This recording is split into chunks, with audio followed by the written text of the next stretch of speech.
हिंदू देवी देवता इंडिया के हर कोने में मिल जाते हैं, बड़े बड़े मंदिरों से लेके छोटे रोड साइड श्राइन्स तक। हर जगह इनकी मूर्तियां और तस्वीरें दिखती हैं, कभी पत्थर की कार्विंग में, कभी किसी एडवर्टीजमेंट, कैलेंडर, फिल्म पोस्टर या मार्केट की दुकानों पे ज्वेलरी और छोटी मोटी मूर्तियों के रूप में भी ये मिलते हैं। गांव हो या शहर, हिंदू देवी देवता जिंदगी का एक हिस्सा बन गए हैं। सिर्फ इंडिया ही नहीं, आज Caribbean, north America, UK, south Africa, Thailand जैसे कई देशों के हिंदू समाजों में भी ये मिलते हैं। लोग इन्हें बहुत प्यार करते हैं। इनकी जगह जगह मौजूदगी और अलग अलग रूप हिंदू कल्चर की डाइवर्सिटी और रिचनेस को दिखाती हैं। लेकिन हिंदुइज्म सिर्फ एक कल्चर नहीं है, बल्कि ये सामाजिक जिंदगी यानी सोशल लाइफ, एथिक्स, इक्वेलिटी और नेशनलिज्म जैसे मामलों में भी घुसा हुआ है। आज का हिंदुइज्म, उसके ट्रेडिशनल स्टोरीज, टीचिंग्स और रिचुअल्स हर एक इंडियन की लाइफ को काफी इन्फ्लुएंस करते हैं, चाहे वो इंडिया में हो या बाहर। तो सवाल उठता है कि क्या इसे रिलीजन कहना सही है? क्या ये क्रिश्चियनिटी या इस्लाम जैसा है या फिर कुछ अलग है? शायद ये हमारे रिलीजन के डेफिनेशन को ही चैलेंज करता है। ये वीडियो हिंदुइज्म के ऐसे ही कुछ मुद्दों पे बात करती है। सबसे पहले हम देखेंगे कि हम हिंदुइज्म को किस नज़रिए, किस व्यू पॉइंट से देखते हैं। उस पर बहुत कुछ डिपेंड करता है, जैसे कि भक्त और विद्वान, डिवोटीज और स्कॉलर्स के मोटिव्स और कंक्लूजन्स अलग हो सकते हैं। हम समझेंगे कि हिंदू लोग अपने स्क्रिप्चर्स यानी धार्मिक ग्रंथों और उनके ट्रेडिशन को कितना मानते हैं और कैसे ये जनरेशन से जनरेशन तक पंडित यानी प्रीस्ट्स, गुरुज और कहानी सुनाने वालों के थ्रू आगे बढ़ता गया। हिंदुओं के लिए एक बड़ा सवाल हमेशा से था कि मैं कौन हूं या सेल्फ क्या है। फिलोसफर्स ने सेल्फ का रिलेशन गॉड और दुनिया से, उसके डेथ के बाद क्या होता है और कर्म यानी एक्शंस का क्या इफेक्ट पड़ता है, इन सब पे डिस्कस किया है। ये मुद्दे आज भी वैलिड हैं। हम ये भी समझने की कोशिश करेंगे कि पुराने समय में ये कैसे डिबेट हुई और आज ये डिबेट्स कितनी रेलेवेंट हैं। अलग अलग हिंदू देवी देवताओं के बारे में भी हम समझेंगे, उनकी कहानियाँ, मूर्तियों यानी स्कल्पचर्स और पिक्चर्स में उनका डिपिक्शन और उनकी पूजा कैसे होती है, जैसे राम, सीता, दुर्गा, गणेश, विष्णु, शिव, कृष्ण। हिंदू लोग डिवाइन को कैसे समझते हैं? क्या वो एक ही वक्त पे कई गॉड्स को पूजते हैं या सब एक ही भगवान के रूप हैं? हो सकता है दोनों आइडियाज में थोड़ी सच्चाई हो। जब 17th-18th सेंचुरी में यूरोपियंस पहली बार हिंदू धर्म और रिचुअल से मिले तो वो काफी कंफ्यूज्ड और शॉक्ड हुए। उन्होंने अपने रिलीजन और कल्चर की नज़र से हिंदुइज्म को देखा और अपने एक्सपीरियंस से कंपेयर किया, जिससे उनको काफी बातें निगेटिव लगी। यूरोपियन और अमेरिकन लोगों का हिंदुइज्म से रिलेशन और ब्रिटिश कॉलोनियलिज्म का इंडिया के रिलीजन पर क्या असर पड़ा, इस पर भी बात होगी। उस टाइम हिंदू रिफॉर्मर्स और ब्रिटिश ऑफिसर्स ने वुमन और अनटचेबल्स, जो आज दलित कहलाते हैं, उनके लिए इक्वेलिटी और सोशल चेंज की डिमांड की। वुमेन और दलित लोगों के व्यू पॉइंट को समझेंगे हम और हिंदुइज्म में उनकी जगह पर भी फोकस करेंगे। सिर्फ वुमेन और दलित ही नहीं, बल्कि वो लोग भी जो काला पानी यानी ब्लैक वाटर्स क्रॉस कर गए थे, मतलब इंडिया की होली बाउंड्री के बाहर चले गए, उनका भी हिंदू कम्युनिटी में क्या रोल है, ये भी एक बड़ा सवाल है।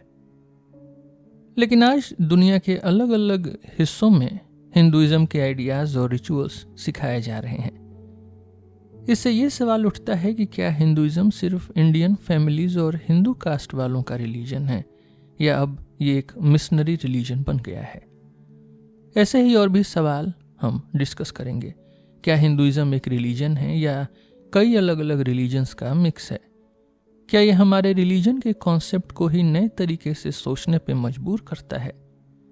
इन सब सवालों का परफेक्ट जवाब मिलना मुश्किल है, पर इस वीडियो में हम हिंदुइज्म की कॉम्प्लेक्सिटी, डाइवर्सिटी और एनर्जी को समझने की कोशिश करेंगे।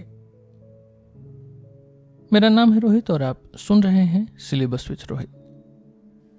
इस वीडियो का सोर्स है किम नॉट की किताब Hinduism a very short introduction, Oxford publication की। अगर आप किसी लाइब्रेरी या बुक शॉप में हिंदुइज्म के बारे में कुछ पढ़ना चाहते हैं तो सबसे पहले आप रिलीजन सेक्शन में जाते हैं, क्योंकि वेस्टर्न कंट्रीज में हिंदुइज्म को एक रिलीजन माना जाता है, जैसे जुडाइज्म, क्रिश्चियनिटी, इस्लाम या बुद्धिज्म। एक इम्पॉर्टेंट सवाल ये है कि क्या हिंदुइज्म भी वैसे ही एक रिलीजन है और उसकी मेन पहचान क्या है। इस वीडियो में हम अलग अलग टॉपिक पे डिस्कस करेंगे और साथ ही ये भी देखेंगे कि वो टॉपिक हिंदुइज्म को समझने में क्या हेल्प करता है। हम वेद और ब्राह्मण्स यानी रिचुअल स्पेशलिस्ट कास्ट की इम्पोर्टेंस को समझेंगे। फिर आगे ये देखेंगे कि हिंदुइज्म इंडिया के बाहर कितना फैल सकता है और क्या कोई हिंदू बन सकता है या सिर्फ हिंदू फैमिलीज में ही पैदा होना जरूरी है। बात करते हैं कि हिंदुइज्म को अलग अलग नजरिए से कैसे देखा जाता है। यहाँ एक मेन सवाल है, जो लोग हिंदुइज्म फॉलो करते हैं और जो लोग हिंदुइज्म को स्टडी करते हैं, यानी जो डिवोटीज हैं और जो स्कॉलर्स हैं, क्या दोनों उसको एक ही तरीके से देखते हैं? दोनों ग्रुप्स का पर्सपेक्टिव अलग होता है। स्कॉलर्स का मकसद इंफॉर्मेशन देना होता है और डिवोटीज स्पिरिचुअल प्रोग्रेस की तरफ ध्यान देते हैं। ये वीडियो स्कॉलरली है, किसी एक हिंदू व्यू पॉइंट को पुश नहीं करती, बस हिंदुइज्म के इंपॉर्टेंट फीचर्स इंट्रोड्यूस करना इसका गोल है। स्कॉलर्स भी दो तरह के होते हैं, इनसाइडर्स यानी हिंदूज और आउटसाइडर्स यानी नॉन हिंदूज। कुछ राइटर्स अपने रिलीजन के बारे में लिखते हैं, जैसे के.एम. सेन, अनंतानंद, राम बच्चन, अरविंद शर्मा, और कुछ ऐसे होते हैं जो हिंदू नहीं हैं पर हिंदुइज्म को स्टडी किया है, जैसे क्लॉस क्लॉस्टरमेयर और गेविन फ्लड ने। क्या किसी राइटर का रिलीजन उसकी राइटिंग को इफेक्ट करता है?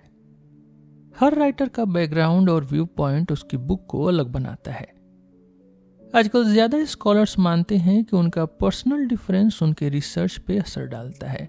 वो क्या इंक्लूड या एक्सक्लूड करते हैं, कैसे एग्जाम्पल्स देते हैं, सब उनके डिसीजन होते हैं। इस बुक के जो ऑथर हैं वो खुद एक आउटसाइडर हैं। वो क्वेकर हैं, हिंदू नहीं हैं, और वो अपने एक्सपीरियंस या किसी एक हिंदू पर्सपेक्टिव से नहीं लिख रहे, पर जितने ज्यादा हिंदू ओपिनियंस सुन सकते हैं उतने ट्राई करते हैं ताकि हिंदुइज्म की कॉम्प्लेक्सिटी समझ पाएं।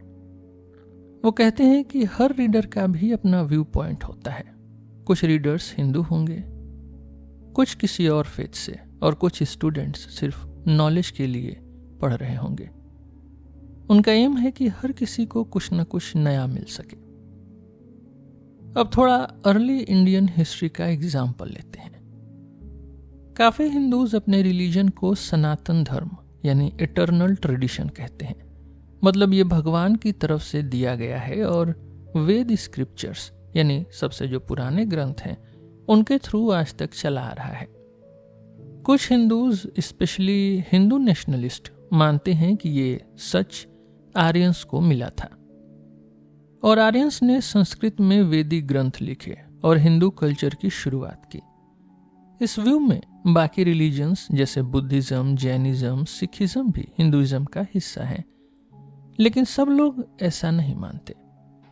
काफी लोग मानते हैं कि हिंदुइज्म के काफी मेन आइडियाज और देवता आर्यंस के आने से पहले ही इंडिया में मौजूद थे और आर्यंस बाद में आए थे। कुछ लोग कहते हैं आर्यंस ने बाहर से आके लोकल कल्चर को मिक्स किया। स्कॉलर्स के भी अपने अपने व्यूज हैं। हिस्ट्री और आर्कियोलॉजिकल एविडेंस से भी क्लियर पिक्चर नहीं मिलती, इसलिए अभी भी काफी क्वेश्चंस बाकी हैं। पिछले सेंचुरी में ब्रिटिश और इंडियन आर्कियोलॉजिस्ट ने इंडस वैली सिविलाइजेशन, हड़प्पा और मोहनजोदारो का शहर ढूंढे जो आर्यंस के आने से भी पहले के हैं। इनके कल्चर में temples, fertility rituals, animal sacrifice और बड़े स्टोन पूल में स्नान यानी रिचुअल बाथ होता था।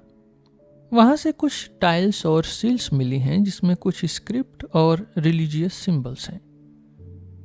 अभी तक ये भी श्योर नहीं है कि वहां मिलने वाले कुछ सिंबल्स जैसे हॉर्न्ड फिगर भगवान शिव का ही कोई फॉर्म है या नहीं, और जो फीमेल फिगरिन्स मिली हैं वो सिर्फ फर्टिलिटी सिंबल्स हैं या कोई गॉडेस वर्शिप का प्रूफ है। इंडस स्क्रिप्ट किस लैंग्वेज की है ये भी कंफर्म नहीं हुआ। क्या इंडस वैली की अर्बन सिविलाइजेशन आर्यन से ज्यादा एडवांस्ड थी या फिर आर्यंस ने बाद में उसको क्रॉस किया, इस पर भी स्कॉलर्स एग्री नहीं है। इंडिया और वेस्टर्न स्कॉलर्स आज भी इन सब क्वेश्चंस पे रिसर्च कर रहे हैं ताकि इंडिया की अर्ली हिस्ट्री को और अच्छे से समझा जा सके। कुछ इंडियन स्कॉलर्स एस्ट्रोनॉमी यानी तारे और ग्रहों के हिसाब का यूज करके एंशिएंट टेक्स्ट की डेट्स निकालते हैं, लेकिन चाहे स्कॉलर्स हों या डिवोटीज, नई इंफॉर्मेशन का इंटरप्रिटेशन सिंपल नहीं होता। हर किसी के अपने थियरीज होते हैं और वो नई बातों को उन्हीं थियरीज में फिट करने की कोशिश करते हैं। स्कॉलर्स क्लेम करते हैं कि वो सिर्फ एविडेंस पर चलते हैं, लेकिन हिस्ट्री बताती है कि उनके डिसीजंस पर उनके अपने टाइम की सोच भी असर करती है। 18th और 19th सेंचुरी के स्कॉलर्स, जिन्हें ओरिएंटलिस्ट कहा जाता है, अक्सर ब्रिटिश एडमिनिस्ट्रेटर्स भी थे। इनको इंडिया पर अपना कंट्रोल जमाने के लिए हिंदू कल्चर को समझना था। जब इन्होंने संस्कृत और यूरोपियन लैंग्वेजेस की सिमिलरिटीज देखी तो कुछ लोगों ने आर्यन पीपल को एक कॉमन ओरिजिन बताया, मतलब यूरोप और इंडिया की कल्चर्स एक ही आर्य रेस से आई है। यूरोप और इंडिया में यह आइडिया पॉपुलर हो गया और हिंदू नेशनलिस्ट ने भी इस आर्यन गोल्डन एज को अपनी हिस्ट्री का एक इम्पॉर्टेंट पार्ट मान लिया। आर्य समाज जैसे हिंदू मूवमेंट्स ने इसी गोल्डन एज को दिखाकर हिंदू ट्रेडिशंस की यूनिटी को हाईलाइट किया। जो आइडिया शुरू में ब्रिटिश स्कॉलर्स ने दिया था वही बाद में कुछ हिंदू ग्रुप्स ने भी अपना लिया। बहुत सारे लोग इंडिया की हिस्ट्री समझना चाहते हैं, लेकिन ये सिर्फ नए फैक्ट्स मिलने की बात नहीं है।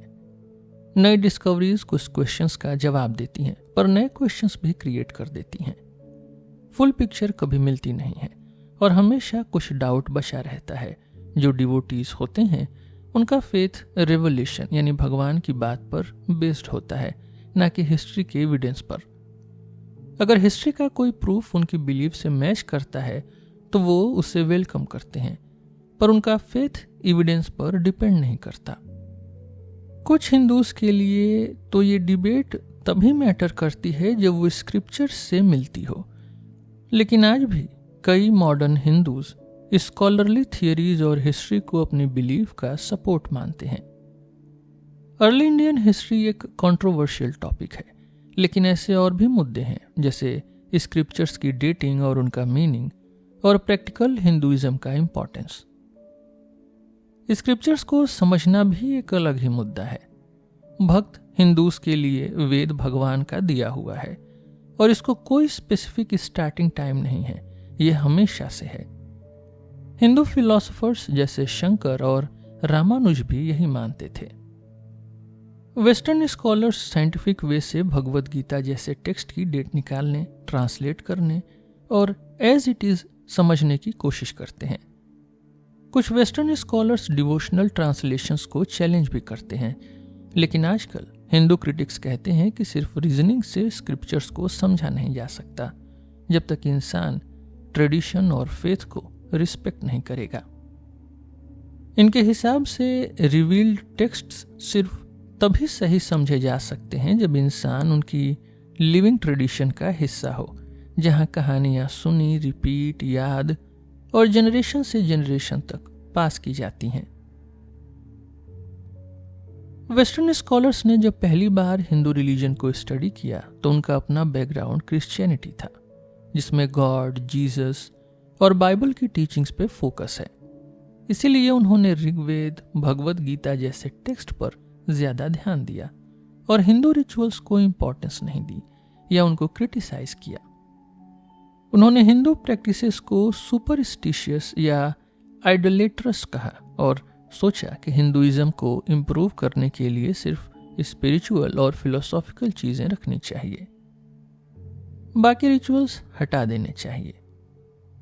19th सेंचुरी के कुछ हिंदू लीडर्स जैसे राम मोहन रॉय भी आइडल वर्शिप यानी मूर्ति पूजा, पॉलीथीज्म और सती जैसे प्रैक्टिसेस के अगेंस्ट थे और मोनोथीज्म यानी एक भगवान का सपोर्ट करते थे। उन्होंने ब्रह्मो समाज सोसाइटी बनाई जिसका एम था हिंदुइज्म को रिफॉर्म करना और क्रिश्चियन और हिंदू आइडियाज को कंबाइन करना। कुछ हिंदूज ने इन बातों को एक्सेप्ट किया लेकिन ज्यादातर ने नहीं किया। ब्राह्मण्स ने अपने ट्रेडिशंस को डिफेंड किया और कुछ वेस्टर्न स्कॉलर्स ने भी उनका सपोर्ट किया। नीरद चौधरी नाम के एक राइटर कहते हैं कि हिंदुइज्म की असली पहचान उसके स्पिरिचुअल या फिलोसॉफिकल ट्रेडिशंस नहीं बल्कि उसके वर्ल्डलीनेस में है, जैसे धन, प्रेम और ड्यूटी की प्रैक्टिस। उनका कहना है कि कृष्ण, शिव और गॉडेस के फॉलोअर्स के रिचुअल्स और सोशल प्रैक्टिसेस को वेस्टर्न बुक्स ने नज़रअंदाज किया है। उन्होंने कहा कि हिंदू लोग पावर यानी शक्ति पाने और उसे अपने काम के लिए यूज करने की कोशिश करते हैं। तो स्कॉलर्स और डिवोटीज के बीच ही नहीं, उनके ग्रुप्स के अंदर भी डिफरेंसेस मिलते हैं। कुछ नॉन हिंदू स्कॉलर्स हिंदुइज्म को अपनी नज़र से देखते हैं, कुछ ऑनेस्टली हिंदू वर्ल्ड व्यू समझने की कोशिश करते हैं। कुछ हिंदूज अपने रिलीजन को ऑब्जेक्टिवली देखते हैं, कुछ बस ट्रेडिशन पर ही ट्रस्ट करते हैं। एक हिंदू स्टोरी टेलर अपने घर के ठंडे मिट्टी के फ्लोर पर सीधे बैठकर संस्कृत की किताब या पाम लीफ मैन्युस्क्रिप्ट पढ़ता रहता है। शाम को जब गांव के लोग अपना काम करके फ्री होते हैं तो वो चुपचाप उस स्टोरी टेलर के घर के सामने इकट्ठा हो जाते हैं, खासकर पूर्णिमा यानी फुल मून की रातों में। ये स्टोरी टेलर पूरे रामायण, महाभारत और भगवत की हजारों लाइंस याद रखता है। कभी कभी संस्कृत टेक्स्ट सामने रखकर सिर्फ ये दिखाने के लिए पढ़ता है कि जो वो कह रहा है उसका प्रूफ है। ऐसे पंडित यानी स्टोरी टेलर बहुत पुराने होते हैं और उनका तरीका हजारों साल से चला आ रहा है। उन्हें वेद पर पूरा भरोसा होता है, जिनके उच्चारण यानी रिसाइटेशन उन्होंने बचपन से सीखना शुरू किया था। लेजेंड्स और मिथ्स भी उनके लिए वेद की बातों को समझने के लिए ही होते हैं। उनका मानना है कि जब तक कोई वेद अच्छे से नहीं जानता तब तक वो माइथोलॉजिकल स्टोरीज की रियल इंपॉर्टेंस नहीं समझ सकता। आर.के. नारायण के हिसाब से ऐसे स्टोरी टेलर्स एक स्ट्रॉन्ग ट्रेडिशन का हिस्सा हैं, जिनका काम है पुराने स्क्रिप्चर्स की कहानियां सुनाना, लोगों को उनका मीनिंग समझाना और ये सिलसिला जनरेशन से जनरेशन तक चलाना। इस प्रोसेस को संस्कृत में संप्रदान कहते हैं, मतलब नॉलेज को आगे देना या सिखाना। संप्रदाय शब्द ओरल ट्रेडिशन के लिए यूज होता है, जिसमें गुरु अपने डिसाइपल्स को थियोलॉजिकल और रिचुअल चीजें सिखाते हैं। बहुत सारे संप्रदाय इंडिया में हैं, जैसे शंकराचार्य का संप्रदाय जो आज भी इंडिया के अलग अलग पार्ट्स में चलता है। यहाँ मॉन्क्स संस्कृत और फिलॉसफी पढ़ते हैं, लोग गुरु से गाइडेंस लेते हैं और शंकराचार्य लीडर्स की रिस्पेक्ट करते हैं। ये लीडर्स रिलीजियस अथॉरिटी लेने से पहले वैदिक टेक्स्ट का उच्चारण सीखते हैं, फिर गुरु बनकर लोगों को स्पिरिचुअल एडवाइस देते हैं और फिर शंकराचार्य बनते हैं।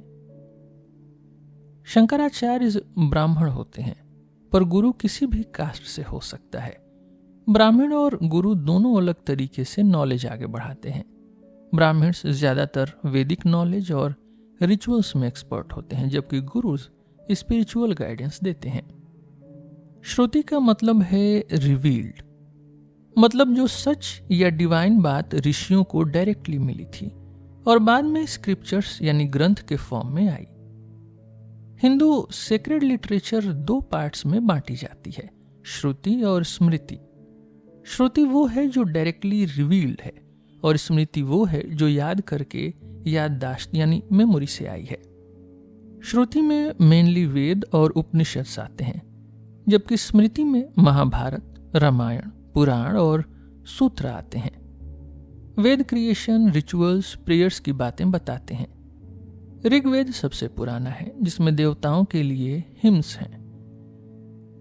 अग्निदेव यानी फायर गॉड सबसे ज्यादा पॉपुलर थे, क्योंकि उन्हें लोग पूजा में बुला सकते थे और वो इंसान और देवताओं के बीच के मैसेंजर थे।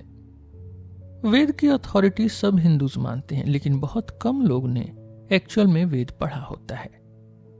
ज्यादातर लोग महाभारत और रामायण जानते हैं, क्योंकि ये स्टोरीज उनकी लाइफ में इंपॉर्टेंट होती हैं। महाभारत में भगवद गीता है, जिसमें कृष्ण अर्जुन को ड्यूटी और मोक्ष यानी लिबरेशन के बारे में समझाते हैं। ये इपिक्स इतने इंपॉर्टेंट हैं कि कभी कभी फिफ्थ वेद भी कह दिए जाते हैं। बाकी टेक्स्ट्स जैसे तंत्रास, डिवोशनल पोएट्री यानी भक्ति कविताएं, ये भी कई ग्रुप्स के लिए इंपॉर्टेंट है। जैसे साउथ इंडिया में तमिल सॉन्ग्स को भी तमिल वेद कहा जाता है। कुछ लोग मानते हैं कि सारी हिंदू माइथोलॉजी और स्टोरीज का बेस वेद ही है और बाकी टेक्स्ट उसी का एक्सटेंशन है। लेकिन कुछ लोग ये भी मानते हैं कि कुछ लेटर टेक्स्ट वैदिक रिलीजन को चैलेंज भी करते हैं। वेद की अथॉरिटी हिंदुइज्म का एक मेन फीचर माना जाता है। एंशिएंट लॉ बुक मनुस्मृति में भी लिखा गया है कि वेद को क्वेश्चन नहीं करना चाहिए। कुछ स्कॉलर्स जैसे ब्रायन के स्मिथ कहते हैं कि जो लोग वेद को रेफरेंस पॉइंट मानते हैं वही हिंदू हैं। इसी वजह से बुद्धिस्ट्स, जैन्स और सिख जो वेद को नहीं मानते उनको हिंदू नहीं माना जाता। श्रुति और स्मृति सिर्फ सेक्रेड लिटरेचर यानी धार्मिक ग्रंथों के लिए नहीं, बल्कि रिलीजियस रूल्स को समझने के लिए भी इंपॉर्टेंट है। ब्राह्मण, गुरु और स्टोरी टेलर अपने अपने तरीके से वही सच आगे बढ़ाता है जो पहले किसी को रिवील हुआ था, फिर याद रखा गया और फिर सुनाया गया। वैदिक हिम्स पहले ऋषियों ने सुने और फिर ब्राह्मण फैमिलीज ने उनको जेनरेशन से जेनरेशन तक ओरली पास किया। ऋग्वेद के एक वर्ष के हिसाब से ब्राह्मण लोग पुरुष यानी कॉस्मिक बीइंग के माउथ से जुड़े हैं, इसलिए उनका काम है वैदिक हिम्स कहना, मंत्रों को रिसाइट करना और उनके अंदर छुपी सेक्रेड पावर को जिंदा रखना। ब्रिटिश लोग जब इंडिया आए तो उन्होंने देखा कि ब्राह्मण बॉयज अपने एल्डर से सिर्फ सुन सुनकर वेद सीख रहे हैं, बिना लिखी हुई किताब के। आज भी कुछ ब्राह्मण बॉयज ट्रेडिशनल तरीके से वैदिक मंत्र सीखते हैं, लेकिन अब प्रिंटिंग और मॉडर्न एजुकेशन की वजह से सभी लोग स्क्रिप्चर्स पढ़ लेते हैं। ब्राह्मण सिर्फ अपने लिए मंत्र नहीं पढ़ते, बल्कि दुनिया की हार्मनी बनाए रखने और इंसान और भगवान के बीच का रिलेशन मेंटेन करने के लिए भी रिचुअल्स करते हैं। ब्राह्मण का काम है धर्म को सपोर्ट करना, जो कि ट्रुथ, लॉ, ड्यूटी या ऑब्लिगेशन का सेंस देता है। यानी ब्राह्मण सैक्रिफिशियल रिचुअल्स करके देवताओं को ऑफरिंग्स देते हैं ताकि वर्ल्ड सस्टेन रहे। स्पेशल लाइफ साइकिल रिचुअल्स यानी संस्कार भी ब्राह्मण ही करवाते हैं, जैसे सेक्रेड थ्रेड, शादी, चाइल्ड बर्थ और डेथ के टाइम पे सेरेमनीज करना।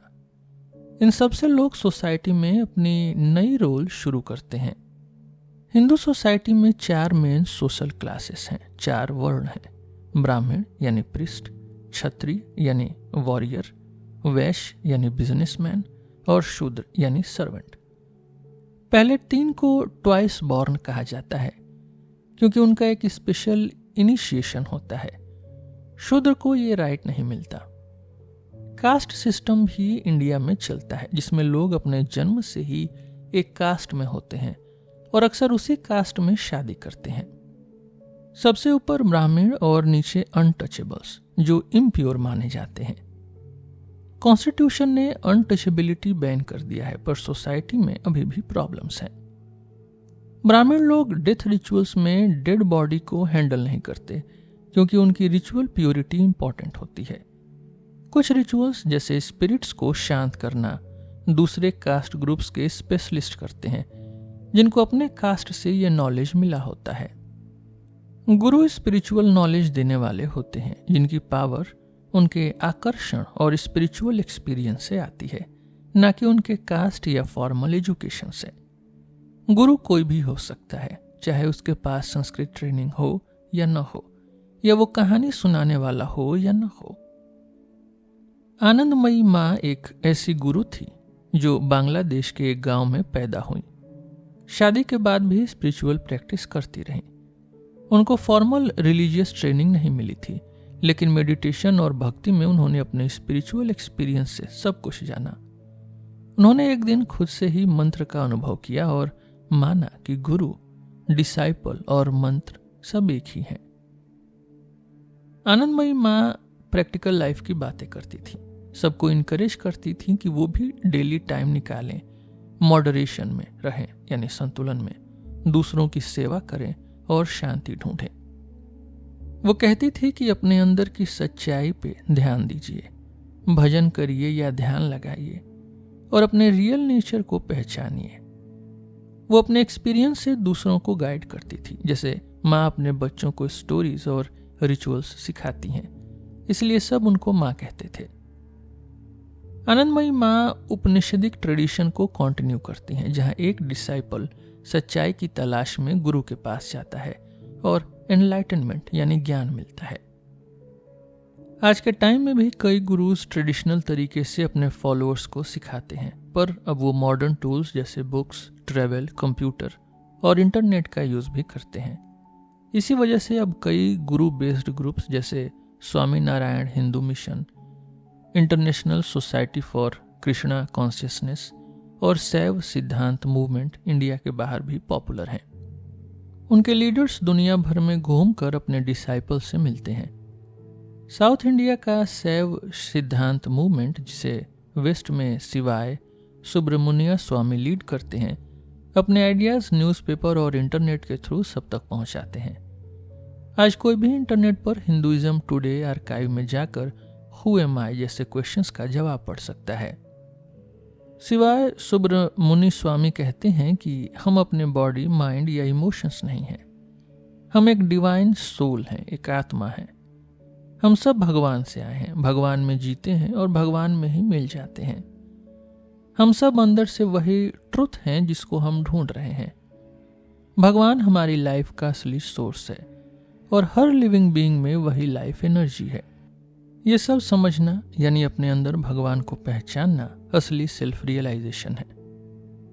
आजकल के फॉलोअर्स ईमेल के थ्रू भी अपने गुरु से अपने क्वेश्चंस पूछ सकते हैं, यानी अब उपनिषद के जमाने की तरह एक सीकर अपने गुरु से सच की तलाश में गाइडेंस ले सकता है, चाहे वो कहीं भी हो, किसी भी कास्ट, रिलीजन या कंट्री का हो। सेल्फ या आत्मा के कॉन्सेप्ट को समझने के लिए एक पुरानी स्टोरी भी है। श्वेत केतु और उनके पापा उद्दालक अरुणी की। श्वेत केतु ने वेद पढ़े, पर उनके पापा को लगा कि उन्होंने रियलिटी की असली बात अभी तक नहीं समझी। उनके फादर ने उन्हें सॉल्ट यानी नमक और पानी का एग्जाम्पल दिया। जब नमक पानी में मिल जाता है तो वो हर कोने में सॉल्टी हो जाता है, चाहे दिखाई न दे। इसी तरह सेल्फ यानी आत्मा हर चीज में छुपी है, वही सबका एसेंस है। उपनिषद में इसे तत्त्वम असि कहा गया, मतलब तू वही है जो सबका असली सच है। ये बताता है कि हर चीज का असली ट्रूथ और एनर्जी एक ही है, जो ब्रह्म है। वेदांत फिलॉसफी इसी कॉन्सेप्ट पर फोकस करती है। वेदांत में कई अलग अलग थिंकर्स आए। सबसे फेमस हैं शंकर, रामानुज और माधव। ये सब साउथ इंडिया के ब्राह्मण थे और इन्होंने वेदांत को अलग नजरिए से समझाया। शंकर नॉन डुअलिज्म यानी अद्वैत के सपोर्टर थे, जिसमें आत्मा और ब्रह्म को एक ही माना। रामानुज ने क्वालिफाइड नॉन डुअलिज्म यानी विशिष्ट अद्वैत का आइडिया दिया, जिसमें आत्मा और ब्रह्म कनेक्टेड हैं लेकिन एक जैसे नहीं हैं। माधव डुअलिज्म यानी द्वैत के सपोर्टर थे, जिसमें आत्मा और ब्रह्म दोनों अलग हैं। 19th सेंचुरी में विवेकानंद ने वेस्ट में शंकर के अद्वैत वेदांत को पॉपुलराइज किया। उन्होंने बताया कि पर्सनल गॉड भी वही अल्टीमेट रियलिटी है जो हर इंसान के अंदर भी है, यानी ही इज यू योरसेल्फ। इस आइडिया ने वेस्टर्न वर्ल्ड में भी वेदांत को हिंदुइज्म का मेन पार्ट बना दिया, लेकिन इंडिया में दूसरे स्कूल्स जैसे रामानुज और माधव के संप्रदाय भी बहुत पॉपुलर हैं और उनका फोकस डिवोशनल यानी भक्ति थियोलॉजी पर है। इस्कन जैसे ग्रुप्स माधव की ट्रेडिशन से जुड़ते हैं, जबकि स्वामी नारायण रामानुज से लिंक होते हैं। वेदांत की इन अलग अलग सोच ने हिंदुइज्म को हर जगह पॉपुलर बनाया और लोगों को सेल्फ और गॉड के रिलेशन को समझने का तरीका अलग दिया। शंकर के फिलॉसफी को अद्वैत यानी नॉन डुअलिटी कहा जाता है। उनके अकॉर्डिंग असली रियलिटी और सेल्फ यानी आत्मा एक ही है, जैसे पानी में नमक घुल जाता है और अलग नहीं दिखाई देता। शंकर कहते हैं कि लोग अक्सर अपने आप को बॉडी, सेंसेस या माइंड समझ लेते हैं, जबकि ये सब सिर्फ इल्यूजन यानी भ्रम है। जैसे रस्सी को अंधेरे में कोई सांप समझ लेता है, वैसे ही हम भी अपनी असली रियलिटी को पहचान नहीं पाते। शंकर कहते हैं कि सब कुछ एक ही कॉन्शियसनेस है, चेतना है, और लिबरेशन यानी मुक्ति तब मिलती है जब हम ये इल्यूजन हटा देते हैं और समझ लेते हैं कि आत्मा ही ब्रह्म है। शंकर ने अपनी बातों को समझाने के लिए बुद्धिस्ट स्कॉलर्स के मेथड्स भी यूज किए ताकि ब्रह्मनिकल आइडियाज को दोबारा मजबूत किया जा सके। उन्होंने बताया कि वेद के रिचुअल्स और सेक्रीफाइस भी एक लेवल पर सही है, लेकिन असली सच तो सिर्फ नॉन डुअलिटी है। रामानुज ने 200 साल बाद अपनी फिलॉसफी डेवलप की। रामानुज ने विष्णु भक्ति को सपोर्ट किया और शंकर से एग्री किया कि रियलिटी नॉन डुअल है, लेकिन उन्होंने कहा कि गॉड, आत्मा और दुनिया अलग अलग हैं पर कनेक्टेड हैं। रामानुज कहते हैं कि हमारी फीलिंग कि हम सब अलग हैं ये इल्यूजन नहीं है। उनके हिसाब से गॉड सबका कंट्रोलर है और सब कुछ गॉड का ही हिस्सा है, जैसे बॉडी आत्मा की है। मुक्ति के लिए गॉड की नॉलेज, उसकी कृपा यानी ग्रेस और अपनी सरेंडरिंग जरूरी है। माधव रामानुज से भी आगे बढ़ गए और उन्होंने डुअलिज्म को सपोर्ट किया, द्वैत को।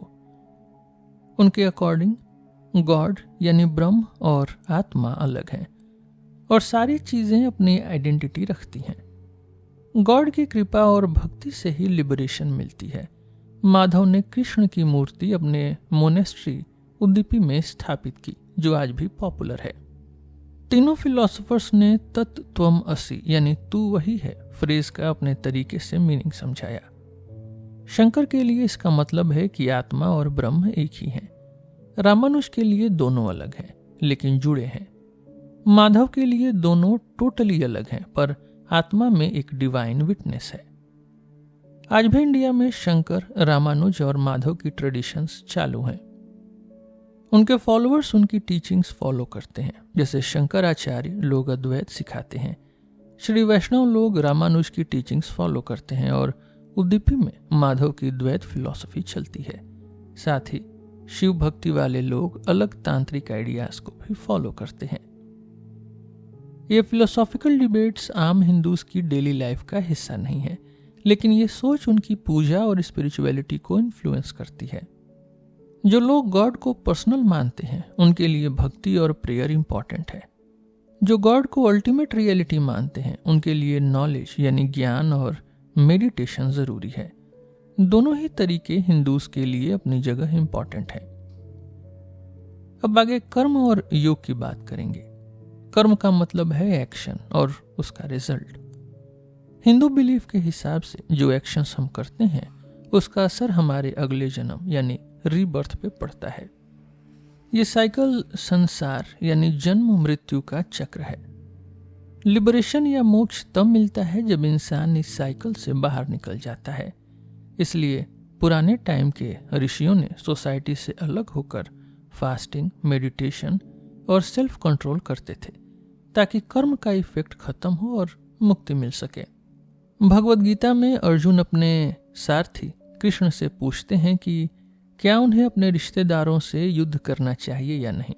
कृष्ण, जो असली में सुप्रीम लॉर्ड हैं, गुरु की तरह अर्जुन को समझाते हैं कि सेल्फ यानी आत्मा कभी मरती नहीं।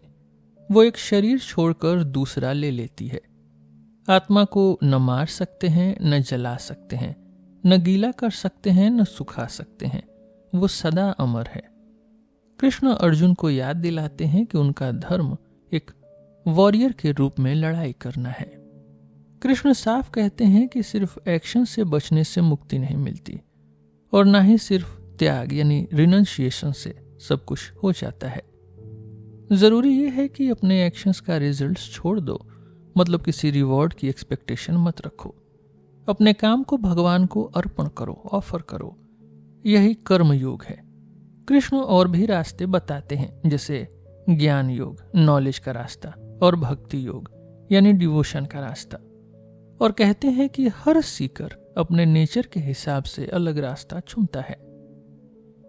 कृष्ण कहते हैं कि सिर्फ ब्राह्मण या हाई कास्ट लोग ही नहीं, बल्कि वुमेन और लो कास्ट लोग भी भक्ति और साधना कर सकते हैं। भगवत गीता ने कर्म और रीबर्थ के पुराने नेगेटिव सोच को एक पॉजिटिव पर्सनल ट्रांसफॉर्मेशन की डिसिप्लिन में बदल दिया। मॉडर्न टाइम में भी कर्म योग को महात्मा गांधी और बाल गंगाधर तिलक जैसे लीडर्स ने इंडिया के फ्रीडम मूवमेंट में यूज किया, और आज भी मॉडर्न हिंदूज अपनी लाइफ में इसको फॉलो करते हैं। कास्ट सिस्टम को भी कर्म से जोड़ा जाता है। अरविंद शर्मा जैसे स्कॉलर्स कहते हैं कि हमारी कास्ट पिछले जन्म के कर्म का रिजल्ट नहीं है, बल्कि अभी जो हम करते हैं उसका असर हमारी आगे की लाइफ पर पड़ता है। अगर हम ये मान लें कि कर्म एक जन्म तक ही लिमिटेड है, तो प्रेजेंट एक्शन और रिस्पॉन्सिबिलिटी सबसे इंपॉर्टेंट हो जाती है। इसी तरह सोचने से कास्ट का इंपॉर्टेंस कम हो जाता है और सोसाइटी फेयर हो सकती है। कृष्ण की टीचिंग्स के हिसाब से प्रेजेंट में अपना कर्म सुधारिए बिना रिजल्ट की चिंता किए, तो लाइफ बेहतर हो सकती है।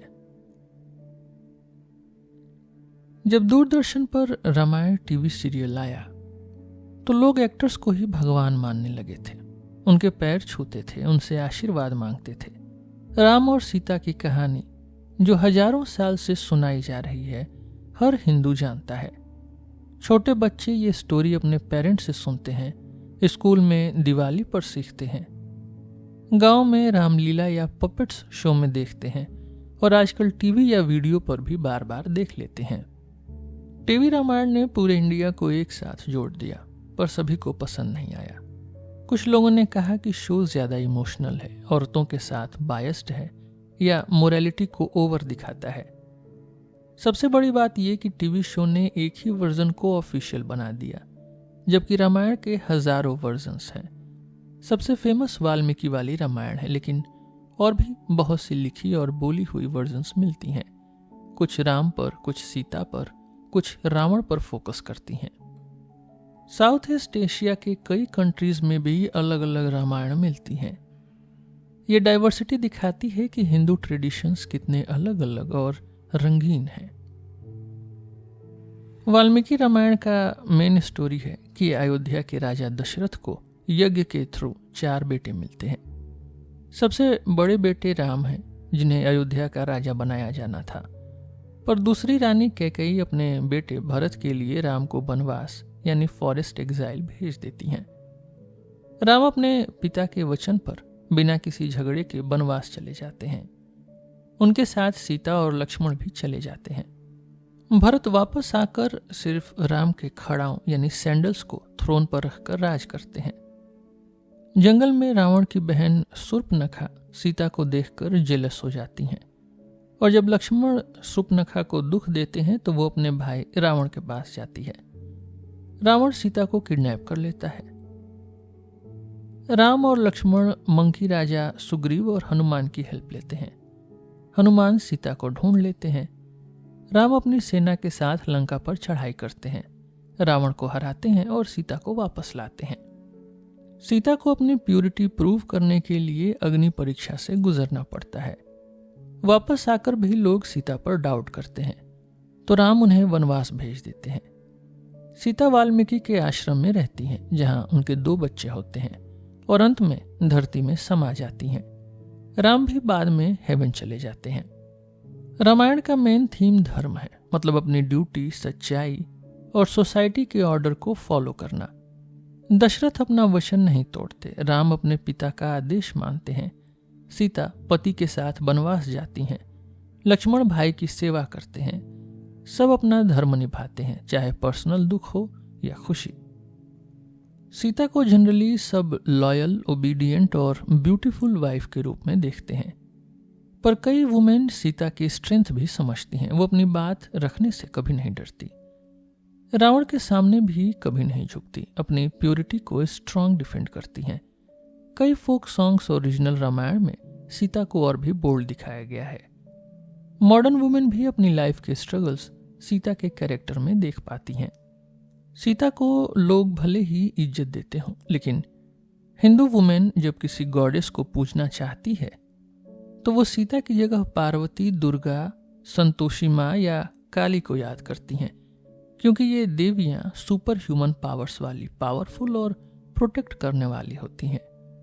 देवी का कॉन्सेप्ट हिंदू धर्म में बहुत बड़ा है, जिसमें गॉडेस को महामाया यानी इल्यूजन और शक्ति यानी पावर भी कहा जाता है। देवी के अलग अलग रूप लक्ष्मी, दुर्गा, पार्वती, काली सब हिंदूज के लिए अलग अलग मीनिंग रखते हैं, पर मेन चीज है उनका पावर और उनका सब पर दया यानी कंपैशन। महिषासुर नाम का बफेलो डेमन राक्षस समझता था कि उसे कोई भी आदमी मार नहीं सकता। उसने देवताओं को हरा दिया और इंद्र को धमकी दी कि अब वो स्वर्ग भी जीत लेगा। ब्रह्मा, विष्णु और शिव ने गुस्से होकर अपनी पावर से एक सुंदर और शक्तिशाली महिला देवी यानी दुर्गा को जन्म दिया। देवी को सबने वेपन्स दिए, लायन यानी शेर दिया और वाइन भी दी। देवी ने हंसी और शोर के साथ युद्ध की तैयारी की। महिषा ने पहले देवी को शादी का प्रपोजल भेजा और देवी ने मना कर दिया और उसके दूतों को मार दिया। जब महिषा खुद लड़ाई के लिए आया तो देवी ने उसे कहा कि वो धर्म की रक्षा के लिए यहाँ है। महिषा ने कई रूप बदले, लेकिन देवी ने वाइन पी के शेर पर बैठकर अपने त्रिशूल यानी ट्राइडेंट और चक्र से महिषा को मार दिया। सभी देवता देवी की जीत का सेलिब्रेशन करते हैं। देवी का ये रूप एक टिपिकल पतिव्रता औरत का ही इमेज को तोड़ता है। वो शादी नहीं करती, किसी मर्द या राक्षस से नहीं डरती और खुद अपने डिसीजंस लेती हैं। कभी वो खूबसूरत दिखती हैं तो कभी काली के रूप में भयानक और खून से लथपथ हो जाती हैं, लेकिन वो अपने डिवोटीज के लिए माँ यानी मदर बन जाती हैं। उन सब की रक्षा करती हैं जो उन्हें सच्चे दिल से बुलाते हैं। कबीर एक भक्ति पोएट थे जो 15th सेंचुरी में नॉर्थ इंडिया में रहते थे, जब यहाँ मुगल रूल था और इस्लाम राजा की रिलीजन थी। कबीर की फैमिली वीवर कास्ट की थी और उनका धर्म मुस्लिम हो गया था, पर कबीर को दोनों हिंदू और मुस्लिम दोनों के धार्मिक दिखावे और रिचुअल्स पसंद नहीं थे। उनका मानना था कि असली भगवान बिना रूप के है, जो सिर्फ अपने भक्तों के दिल में मिलता है। उनके लिए मूर्ति, मस्जिद, मंदिर या कोई भी रिचुअल इंपॉर्टेंट नहीं था।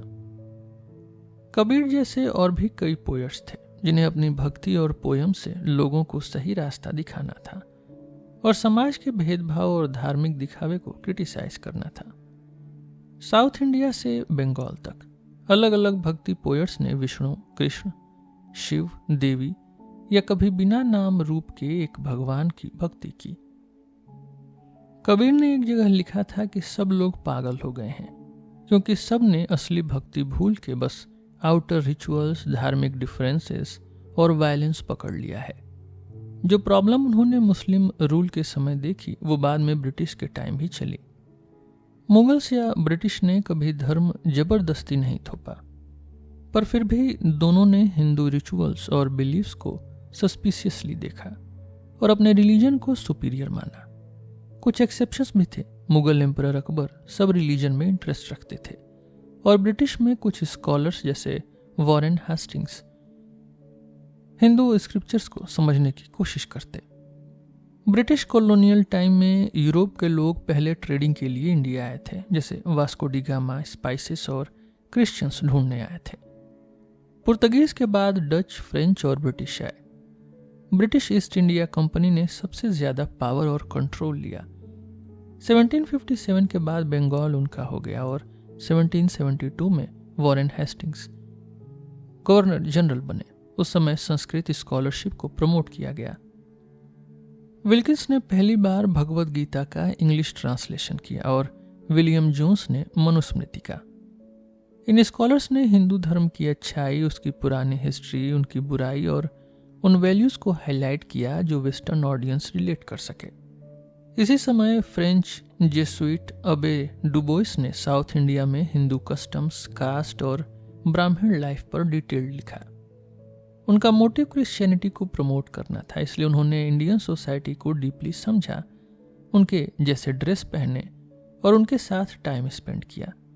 उनका लिखा हुआ मैन्युस्क्रिप्ट इंग्लिश में 1815 में पब्लिश हुआ और यूरोपियंस के लिए एक रिसोर्स बन गया, जिससे वो इंडियन रिलीजन के बारे में ओपिनियन बना सकें।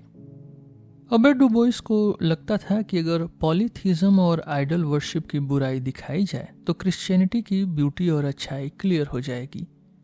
लेकिन कई ब्रिटिश एडमिनिस्ट्रेटर्स जैसे विलियम विल्बरफोर्स चाहते थे कि गवर्नमेंट हिंदू प्रैक्टिसेस को बैन करे और क्रिश्चियनिटी को डायरेक्टली प्रमोट करे, पर ज़्यादातर लोग पॉपुलेशन को एंग्री करने से डरते थे।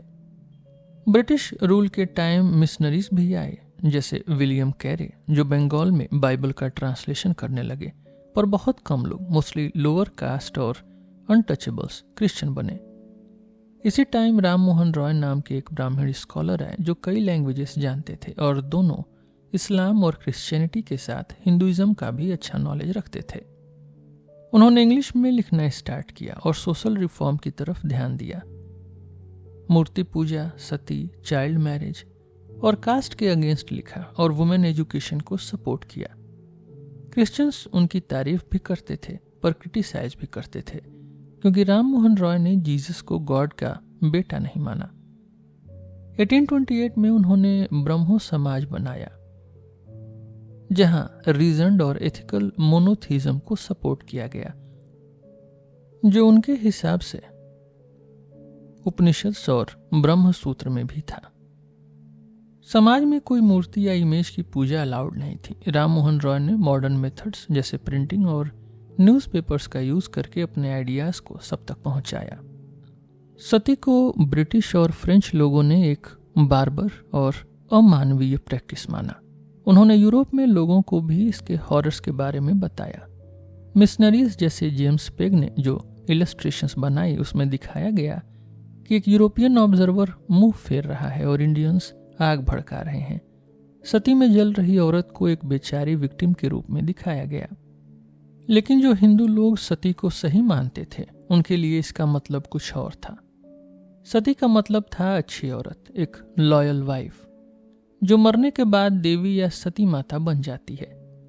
ये प्रैक्टिस बहुत कॉमन नहीं थी, लेकिन नॉर्थ इंडिया के कुछ हिस्सों में हाई कास्ट औरतों के लिए नॉर्मल मानी जाती थी जब उनके पति मर जाते थे। कई ऑर्थोडॉक्स हिंदूज इसको सपोर्ट करते थे, लेकिन कुछ लोग जैसे राम मोहन रॉय इसके खिलाफ भी थे। राम मोहन रॉय ने सती के खिलाफ स्ट्रॉन्ग कैंपेन चलाई। ब्रिटिश लोग पहले हिंदू रिलीजियस प्रैक्टिसेस में इंटरफेयर करने से डरते थे, लेकिन आखिर 1829 में सती को बैन कर दिया गया। ब्रह्मो समाज जैसे रिफॉर्म मूवमेंट्स ने वुमेन्स राइट्स के इश्यूज को उठाया। केशव चंद्र सेन ने विडोरी मैरिज की डिमांड की। दयानंद सरस्वती ने आर्य समाज बनाया और वैदिक समाज में मर्द औरत की पार्टनरशिप और वुमेन्स एजुकेशन को इम्पोर्टेंस दी। इन लोगों ने हिंदू धर्म के पुराने गोल्डन एज को हाईलाइट किया और आर्ग्यू किया कि धर्म में आई बुराइयां जैसे caste, idol worship, superstitions society की वजह से आई हैं। ये बात हिंदू नेशनलिज्म का भी पार्ट बन गई। लेकिन कुछ लोगों ने आर्यन गोल्डन एज वाली बात को क्रिटिसाइज भी किया और कहा कि यह हिस्ट्री को गलत तरीके से दिखाता है। 19th सेंचुरी में हिंदू रिफॉर्म मूवमेंट्स पर वेस्टर्न कल्चर और क्रिश्चियन वैल्यूज का असर था। कई नई हिंदू ग्रुप ने ब्रिटिश स्टाइल की एडमिनिस्ट्रेशन और प्रिंट मीडिया का यूज किया। राम मोहन रॉय ने भी आइडियाज स्प्रेड करने के लिए प्रिंटिंग का यूज किया। लेकिन कुछ हिंदू संत जैसे रामकृष्ण कॉलोनियल इन्फ्लुएंस से दूर रहे। रामकृष्ण एक गरीब ब्राह्मण फैमिली से थे। उन्होंने काली माँ की पूजा की, अपनी वाइफ शारदा देवी में भी माँ का रूप देखा, तंत्र और अद्वैत का अनुभव किया और क्रिश्चियनिटी और इस्लाम की स्पिरिचुअलिटी भी समझी। उनके अनुभव और बिहेवियर से कई लोग इम्प्रेस हुए, इंक्लूडिंग नरेंद्र नाथ दत्त, जो बाद में विवेकानंद के नाम से मशहूर हुए। विवेकानंद ने हिंदू टीचिंग्स को वेस्ट तक पहुंचाया। 1893 में world parliament of religions Chicago में हिंदुइज्म को रिप्रेजेंट किया। उनके बाद वेदांत सोसाइटीज अमेरिका में बनी और कई लोग हिंदू आइडियाज में इंटरेस्टेड हो गए। थियोसॉफिकल सोसाइटी जैसे ग्रुप्स ने भी इंडिया के हिंदू ट्रेडिशन को वेस्ट में पॉपुलर किया और फिर वापस इंडिया ले आए। इसे पिज्जा इफेक्ट कहते हैं, जहां एक चीज बाहर बदल जाती है और फिर वापस होम कंट्री में अडॉप्ट हो जाती है। इसका सबसे अच्छा एग्जाम्पल गांधी का है।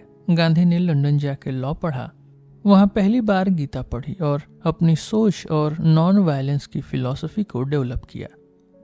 घर वापस आके उन्होंने इंडियन सोसाइटी को स्पिरिचुअल रूट से जोड़ा, पर अनटचेबिलिटी और वुमेन्स राइट के लिए फाइट भी की। उनकी लाइफ सत्याग्रह यानी सच के साथ खड़े रहने पर बेस्ड थी।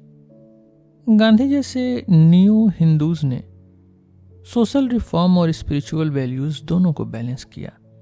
ब्रिटिश रूल के इन्फ्लुएंस में भी उन्होंने अपनी सोच से मॉडर्न इंडिया को शेप दिया। उन्होंने वेस्टर्न लोगों के व्यू पॉइंट्स को भी समझा और उनका जवाब दिया। 1970s के आसपास और 1980s में इंडिया की प्राइम मिनिस्टर एक वुमेन थी, इंदिरा गांधी। 1997 में एक दलित यानी अनटचेबल KR नारायणन प्रेसिडेंट बने। लेकिन क्या इसका मतलब ये है कि अब वुमेन और दलित लोग सोसाइटी में पूरी तरह से बराबर हो गए हैं? क्या रिलीजन में भी कोई वुमेन या दलित शंकराचार्य बन सकता है, जो हिंदू धर्म का एक बहुत बड़ा पद है? ये सब सवाल इंडिया की सोसाइटी और रिलीजन के ट्रेडिशनल रूल्स को चैलेंज करते हैं। लेकिन क्या ये सिर्फ सोशल इश्यूज हैं या रिलीजन से भी जुड़े हुए हैं? इंडिया में कास्ट और जेंडर सिर्फ सोशल नहीं बल्कि रिलीजन और रिचुअल से भी जुड़े हैं, इसलिए इन दोनों को अलग नहीं किया जा सकता। कास्ट और जेंडर की प्रॉब्लम समझने के लिए हमें मनुस्मृति जैसी किताबों को देखना पड़ता है। ये टेक्स्ट मेनली ब्राह्मण लोगों के लिए लिखी गई थी, लेकिन इसमें लोअर कास्ट चांडाल्स जो कास्ट सिस्टम के बाहर थे और वुमेन का भी मेंशन है। चांडाल्स को सोसाइटी के बाहर रखते थे, उन्हें प्रॉपर्टी रखने का राइट नहीं था। उनका काम गंदगी साफ करना या लेदर का काम होता था और उनका टच भी पॉल्यूटिंग माना जाता था। ब्राह्मण लोग चांडाल से सबसे ज्यादा दूर रहते थे, फिर भी उन पर डिपेंडेंट भी थे। वुमेन को भी रिचुअल और रिलीजन में रिस्ट्रिक्टेड रखा गया। मेंस्ट्रुएशन में वुमेन का टच भी पॉल्यूटिंग माना जाता था।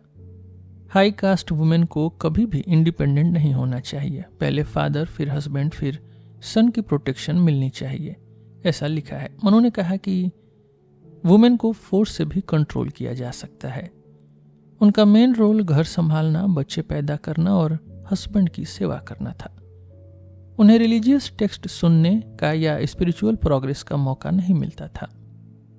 ये rules mainly high cast women के लिए थे, लेकिन ऐसे नॉर्म्स पूरे सोसाइटी में फैल गए। वुमेन सोसाइटी से पूरी तरह से अलग नहीं थी, पर उनको रिलीजियस टेक्स्ट, स्पिरिचुअल ग्रोथ और डिवाइन से रिलेशनशिप का डायरेक्ट एक्सेस नहीं था। लेकिन ग्राउंड रियलिटी हमेशा ऐसी नहीं थी। भक्ति मूवमेंट ने वुमेन और लोअर कास्ट लोगों को एक स्पिरिचुअल आवाज दी। वुमेन पोएट्स जैसे अंतल, अखम्मा देवी, मीराबाई और लो कास्ट पोएट्स जैसे कबीर, रविदास ने दिखाया कि भगवान का प्यार सबके लिए है, चाहे जेंडर कुछ भी हो या कास्ट कोई भी हो। इन्होंने अपनी लैंग्वेज में भक्ति पोएट्री लिखी और अपना खुद का स्पिरिचुअल रास्ता बनाया। लेकिन वुमेन और अनटचेबल्स ने अपनी प्रॉपर आवाज 20th सेंचुरी में उठाई। 1880s के बाद मिडिल क्लास वुमेन ने एजुकेशन और राइट्स के लिए कैंपेन शुरू की।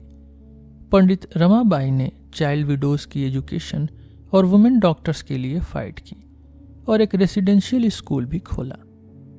उन्होंने देखा कि हिंदू रिफॉर्म मूवमेंट्स में भी वुमेन की अपॉर्चुनिटीज बहुत कम हैं, इसलिए उन्होंने क्रिश्चियनिटी अपना लिया।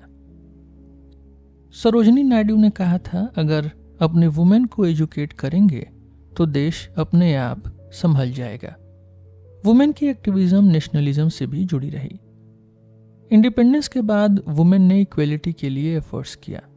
1950 के कॉन्स्टिट्यूशन में इक्वेलिटी लिखी गई, पर age of marriage, divorce, inheritance और डाउरी लॉस पर उतना काम नहीं हुआ। 1970s-80s के बाद वुमेन की आवाज़ ग्रास रूट्स लेवल तक पहुंची।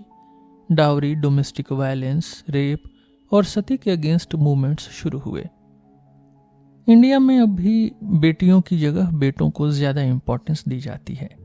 वैदिक टाइम से ही ये कल्चर रहा है कि घर में सिर्फ बेटा हो तो अच्छा है।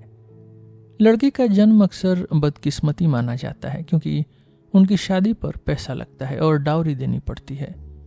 डाउरी ऑफिशियली 1961 से बैन है, लेकिन ये प्रैक्टिस सोसाइटी में जिंदा है और कई जगह शादी के बाद भी मांग बढ़ जाती है।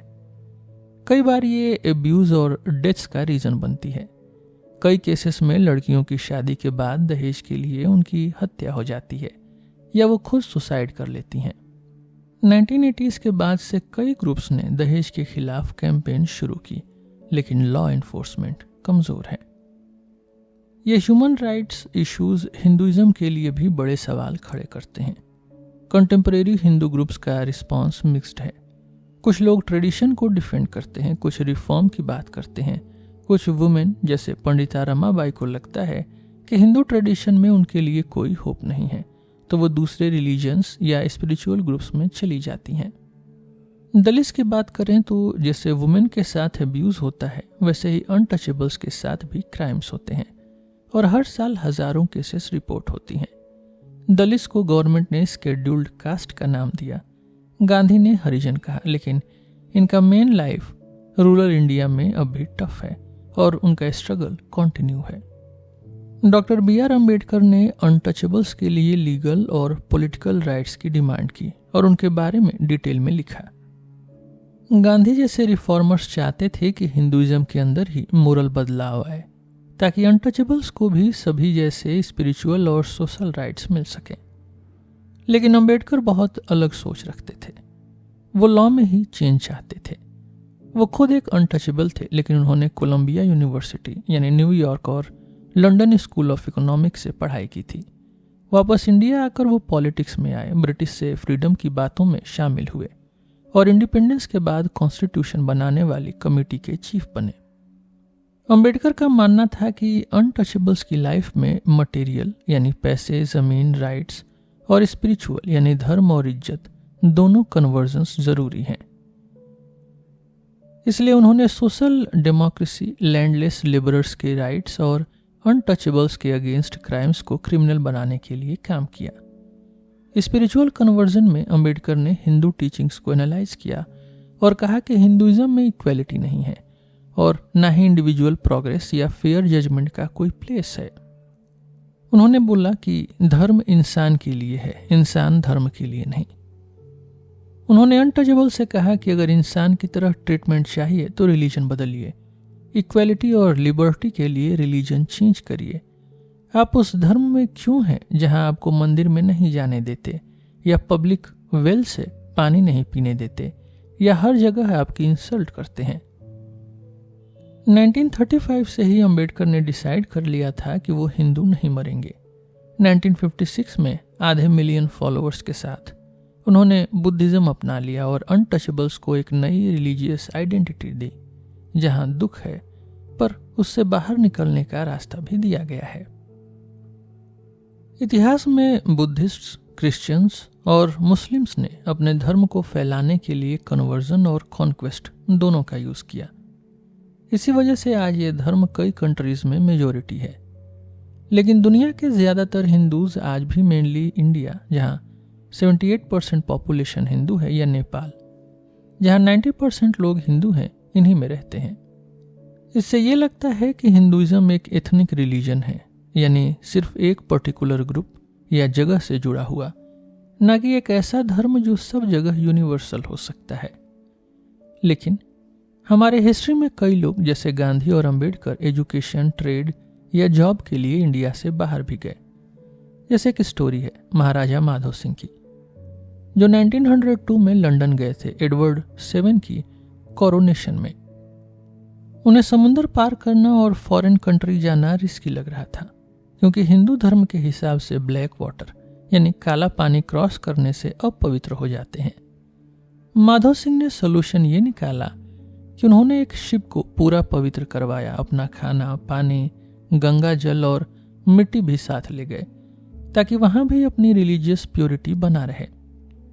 पहले भी ब्राह्मण्स साउथ ईस्ट एशिया जाते थे, जैसे कंबोडिया, थाईलैंड, बाली। वहां लोकल राजा की इनविटेशन पे हिंदू धर्म के रिचुअल्स, देवता और स्क्रिप्चर्स लेके गए।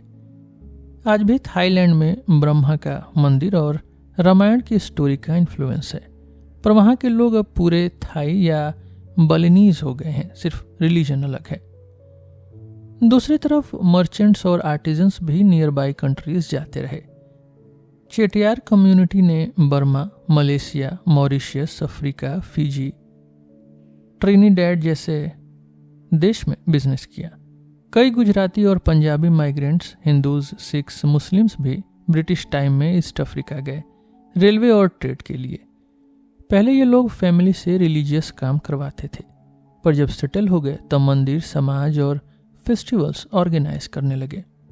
स्वामीज और गुरुज भी वहां जाकर टेम्पल और फेस्टिवल्स शुरू करते। इंडेंचर्ड लेबर्स यानी मजदूर को भी ब्रिटिश और डच ने 19th सेंचुरी के बाद प्लांटेशन पे काम के लिए Fiji, Mauritius, south Africa, Trinidad, Guyana भेजे।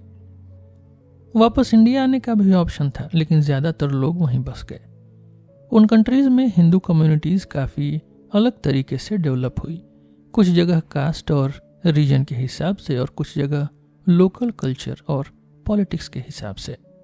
ब्रिटेन और यूएस जैसे कंट्रीज में हिंदूज का माइग्रेशन अलग तरीके से हुआ। ब्रिटेन में मेनली ईस्ट अफ्रीका से इंडियंस 1960s 70s में आए क्योंकि उनके पास ब्रिटिश पासपोर्ट था। यूएस में मेनली प्रोफेशनल्स इंडिया से डायरेक्ट आए।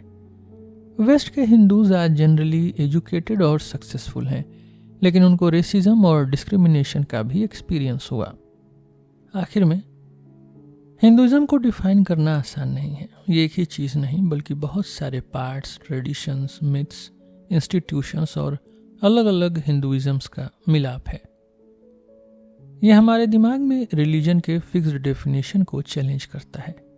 हिंदुइज्म इतना फ्लेक्सिबल है कि वो हर ज़माने के क्वेश्चंस और इमेजिनेशन को जवाब दे सकता है, चाहे वो इनसाइडर हो या आउटसाइडर, इंडिया हो या अब्रोड। आज के लिए बस इतना ही। हम फिर मिलेंगे आपसे एक नए एपिसोड में एक नए टॉपिक के साथ। मेरा नाम है रोहित और आप सुन रहे थे सिलेबस विद रोहित। धन्यवाद।